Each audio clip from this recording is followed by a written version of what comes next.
महामार्ग टोलमुक्तीसाठी 10ला मोर्चा निघणार, शांततेत मोर्चा काढण्याचा बैठकीत निर्णय, गावोगावी प्रचारपत्रके आणि प्रशासनाला देणार निवेदने।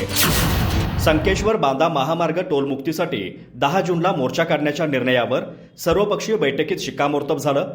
आजरा रवळनाथ मंदिर माडीवर ही बैठक झाली।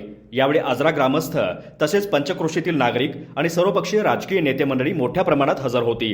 संकेश्वर बांदा महामार्ग काम अद्यापही पूर्णत्वास गेलेलं नसताना टोल वसुलीच्या हालचाली संबंधित प्रशासनाकडून सुरू आहेत। त्यासाठी टोल नाका उभारला गेला आहे। या पार्श्वभूमीवर आजरेकरांनी टोल रद्द करण्याबाबत आग्रही भूमिका घेतली आहे। या पार्श्वभूमीवर आज आजऱ्यात बैठक झाली। जनहित पार्टीचे जिल्हाध्यक्ष प्रभाकर कोरवी यांनी स्वागत करत प्रास्ताविकात सांगितलं, आजरा तालुक्याला टोलमुक्त करण्यासाठी सर्वच पक्षांनी एकजूट दाखवली आहे। ही बाब कौतुकास्पद आहे। 3 तुकड्यात विभागलेल्या आजरा तालुक्यावर नेहमीच अन्याय होत आला आहे। आता टोलमुक्तीसाठी सर्वांनी एकत्र येऊन लढा दिला तरच असा अन्याय थांबणार आहे।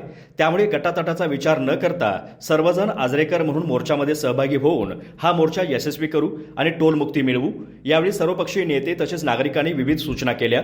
शांततेत मोर्चा काढता येईल यावर चर्चा करण्यात आली। तहसील कार्यालयावर छत्रपती शिवाजी महाराज पुतळ्यापासून मोर्चा काढण्याचा निर्णय झाला। या निमित्ताने प्रचाराची पत्रके काढून ती गावागावात वाटप करण्याचं ठरलं। आजरा तहसीलदार आणि आजरा पोलीस स्टेशनला उद्या निवेदन देण्यात येणार आहे।